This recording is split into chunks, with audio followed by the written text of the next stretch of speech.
The afternoon sun burned over Dust Creek, that small forgotten western town where silence usually ruled the dusty streets. Horses clicked their hooves against wooden planks, and the wind carried the dry scent of hay and regret. At the edge of town, near the old schoolhouse, a little girl sat on the steps, her tiny hands folded in her lap. Her blue eyes filled with tears she refused to let fall. Her name was Lila. She was only 5, yet already she had learned how cruel words could cut deeper than any bullet. Inside that schoolhouse, laughter still echoed, not the good kind, the kind that stings, the kind that makes you feel small. Moments ago, a group of boys had pointed at her and said words that would haunt her all the way home. "You ain't got no daddy," one of them had shouted, smirking. "Guess even your pa didn't want you." The teacher tried to stop them, but the damage had already been done. Little Lila's chin had trembled, her lips pressed tight, and she'd walked out silently, her small boots kicking dust with every step. She sat there now, staring at the ground, tracing circles in the dirt with her finger. Behind her, the door creaked open, and a gentle voice called her name. Lila? It was her mother, Clara. She wore a faded blue dress and had golden hair, braided neatly behind her head. Life hadn't been kind to Clara. She had once been the daughter of a ranch owner, but after losing her husband to an accident before Lila was born, everything had changed. Money had run out. Friends had disappeared. Respect had turned into whispers, and in a town that judged more than it understood, she had become an easy target. Clara knelt beside her daughter, her voice soft but trembling. "Honey, what happened?" Lila didn't answer at first. Then she looked up, her eyes shimmering like the afternoon heat. "Mama," she whispered, "why don't I have a papa like the other kids?" Clara froze. She'd always known this question would come one day, but she had prayed it would come later, maybe when she was stronger. She forced a smile, brushed Lila's hair aside and said gently, "You do have one, sweetie. He's watching over you from the sky." But Lila shook her head, angry tears now falling freely. "That's not the same. I want him here. I want him to walk me home. I want him to tell those boys to stop." Clara had no words. She could only hold her daughter tight, her heart aching with the weight of every lonely year she'd spent trying to fill the role of two people. She didn't see the figure watching from across the street, a tall man leaning against a wooden post, hat shadowing his eyes. His name was Luke Carson. To most folks, he was just another drifter, a cowboy who rode from town to town, taking odd jobs, never staying long enough for anyone to know his story. But under that hat and rough beard was a man who carried his own ghosts, the kind that kept him awake at night.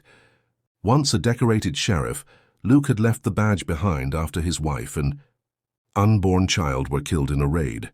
Since then, he had sworn off attachments, swearing never to feel that pain again. But something about that scene on the school steps broke through the wall he'd built around his heart. He saw the small girl crying in her mother's arms, and for the first time in years, he felt something stir inside him. Guilt, empathy, maybe even hope. He didn't know which. The next morning, Luke was in town early.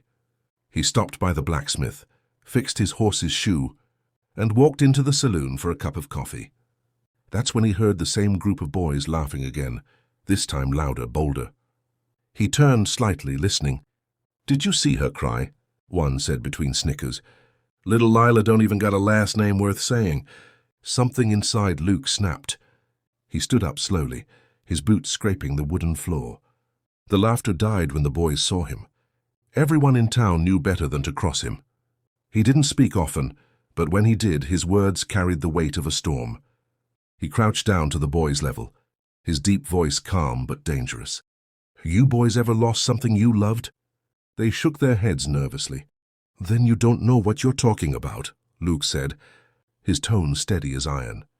"That little girl's stronger than any of you. She's got more courage than men twice your age.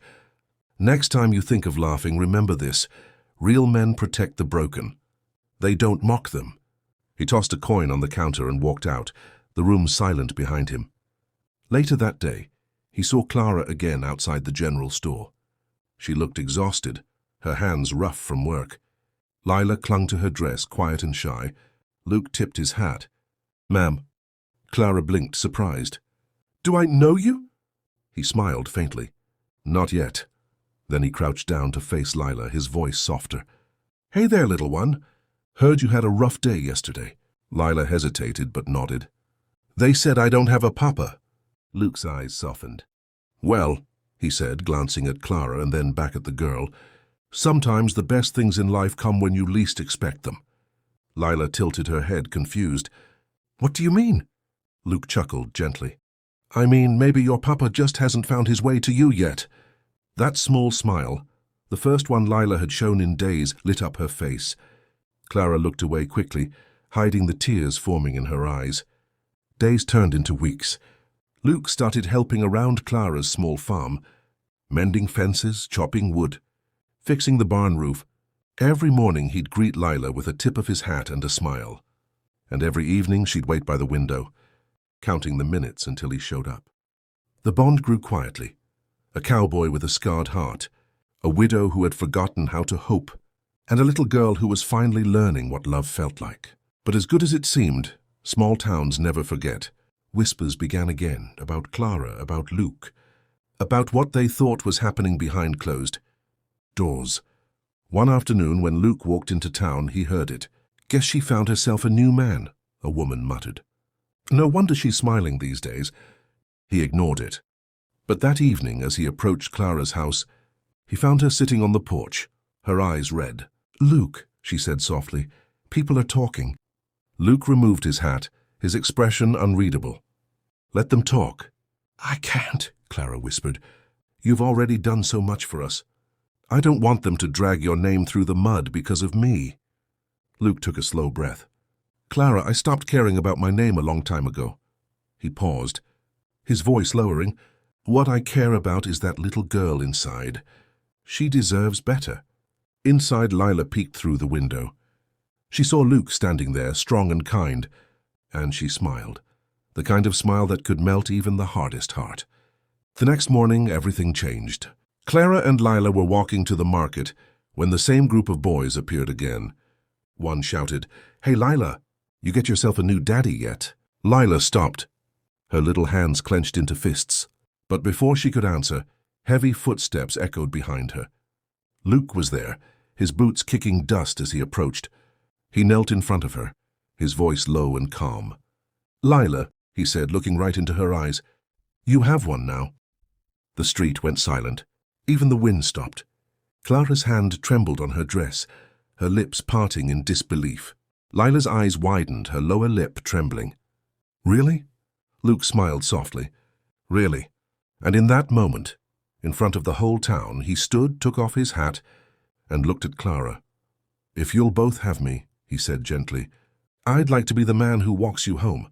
Clara's eyes filled with tears she couldn't hold back. She nodded, covering her mouth with her hand. The crowd that had gathered slowly faded away, leaving behind only the three of them, a mother, a daughter, and a cowboy who had just found a reason to stop running from his past. That day, Dust Creek saw something it hadn't seen in years. Hope. A silent promise written not in words, but in a look shared between a broken man and a little girl who now had a father. As the sun dipped below the horizon, Luke lifted Lila onto his horse and turned to Clara. Let's go home. And for the first time in a long, long while, home finally meant something. Chapter 2, The Past That Rode Back. The sun rose slowly over Dust Creek, spilling gold over the quiet town. A soft wind blew through the open fields, brushing over the wooden fences of Clara's little farm. The sound of laughter drifted through the morning air, the kind that warms the heart. It came from the backyard, where Lila was learning how to ride a horse, her tiny hands gripping the reins while Luke walked beside her. Hold steady, kiddo, he said, smiling. Don't fight the horse, feel it. I'm feeling it, she giggled, wobbling in the saddle. It's bumpy. Clara stood on the porch, watching, with a smile that hadn't left her face in weeks. For once, the house that had echoed with silence now echoed with life. Luke had fixed the roof, repaired the fences, and more than that, he'd brought back something she thought she'd lost forever. Peace. But happiness, especially in towns like Dust Creek, never lasted long. The past had a way of finding those who tried to outrun it. That afternoon, Luke was at the general store when he heard the sound of horses, thundering in the distance. 5 riders kicking up a trail of dust were heading into town fast. He froze, that pattern, that sound, he'd heard it before. When they stopped in front of the saloon, the leader dismounted slowly. He was tall, wearing a black hat and a cruel smirk. "Well, I'll be damned," he said loud enough for everyone to hear. "If it ain't Luke Carson." The townsfolk turned, murmuring. Luke's jaw tightened. He hadn't heard that name spoken like that in years. Not since the day everything went wrong. "Briggs," Luke said flatly. "Didn't think you had the guts to show your face again." The man laughed. "You left me to rot, remember? Sheriff Carson, the hero of Silver Ridge, ain't that what they used to call you?" The air thickened. Luke could feel every eye on him. He hadn't told anyone in Dust Creek who he really was. He had left that life behind, the law, the blood, the betrayal. But now it was back, standing right in front of him. Briggs took a slow step forward. "I ain't here to chat. You took something that wasn't yours, Luke, and now I'm taking it back." Luke's hand hovered near his holster, but he didn't draw. "You're not touching anyone here," he said quietly. Briggs smirked. "We'll see about that." He spat on the ground and turned to his men. "Mount up. We ride at dawn." He's got till then to decide. Hand over what's mine, or watch everything he loves burn. As the outlaws rode away, Luke stood still, his heart pounding. He knew what Briggs meant. Years ago, during a raid gone wrong, Luke had killed Briggs's brother, a cold-blooded killer who'd slaughtered a family. But revenge didn't care about justice. It only cared about blood. That night, Clara found Luke sitting outside, sharpening his knife under the starlight. His face was hard, unreadable. "What happened?" she asked quietly. He hesitated, then finally said, "My past found me." "Who are they?" "Men I used to hunt. Men I should have finished when I had the chance." He looked up at her. His eyes haunted. "If they come here, they'll hurt you." "They'll hurt her." Clara stepped closer, her voice trembling. "Then we'll leave." Luke shook his head. "They'll follow. They always do."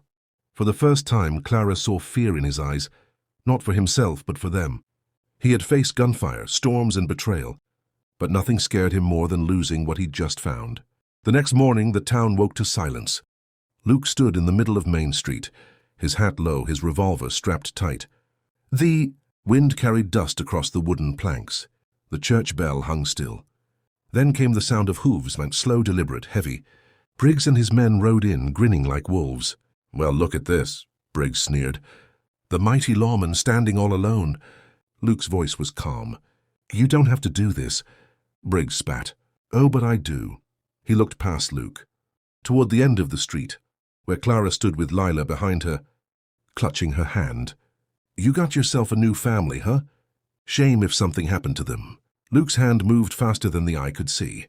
The crack of the gun echoed across town. One of Briggs's men fell from his horse before he even touched his weapon. The silence that followed was deafening. The next few seconds blurred into chaos, gunfire, shouting, horses rearing. Luke moved with the precision of a man who'd lived his life by the gun. He ducked behind barrels, returned fire, and one by one Briggs's men dropped. But Briggs himself stayed hidden, waiting. When the smoke cleared, Luke stepped into the open, and that's when Briggs struck. A shot rang out, catching Luke in the shoulder. He stumbled but didn't fall. Briggs laughed, stepping out with his gun raised. "You can't protect them all, Carson." But before he could fire again, a voice cried out, "Stop!" It was Clara. She stood in the middle of the street, shaking but determined, holding Luke's spare revolver. "Drop it, Briggs," she said, her hands trembling. He laughed. "You gonna shoot me, lady?" Clara's eyes burned with fury. "You hurt my family, I'll do whatever I have to." In that moment of distraction, Luke raised his gun. The final shot echoed across the street, and Briggs fell, his black hat tumbling into the dust. Silence. Luke dropped his gun and fell to one knee, clutching his wound. Clara ran to him, tears streaming down her face. Lila followed, crying, "Papa!" Luke looked up, pain etched across his face, but a smile tugged at his lips. "That's the first time you called me that," he whispered. Clara held his face in her hands. "Don't you dare leave us now." He chuckled weakly. "Wouldn't dream of it." The townsfolk began to emerge from their homes, eyes wide. For years they had whispered, judged, gossiped, but that day they saw who Luke Carson really was. A man who'd once run from his past, now standing between evil and the people he loved. Days passed. Luke healed slowly. The sheriff from the next county rode in, offering him back his badge. Luke refused. He wasn't a lawman anymore. He was something better. A father, a husband, a man finally at peace. The town changed too. People who once turned their backs now came to help. The same boys who had mocked Lila brought her flowers and toys, whispering apologies they could barely form. And as for Dust Creek, it began to breathe again. Hope spread like sunlight across the valley. One evening, as the sky turned orange, Luke sat on the porch with Lila on his lap. She looked up at him and asked, "Papa, were you scared?" He smiled faintly. "Every man gets scared, Lila. But bravery's not about never feeling fear. It's about standing up anyway." Clara came out with lemonade, setting it on the table. "And that's something you taught us all." The three of them sat together, the quiet evening wrapping around them like a blanket. For the first time in a long time, Luke didn't feel haunted. He felt home. As the camera of your imagination pulls away, you see the little wooden house, the fields glowing gold, and the small family that once was broken now whole again. The cowboy who knelt that day didn't just give a child a father, he gave himself a reason to live. And as the wind carried the sound of laughter across Dust Creek, a voice echoed for everyone watching this story now. Sometimes the family you dream of isn't the one you're born with, it's the one you fight for.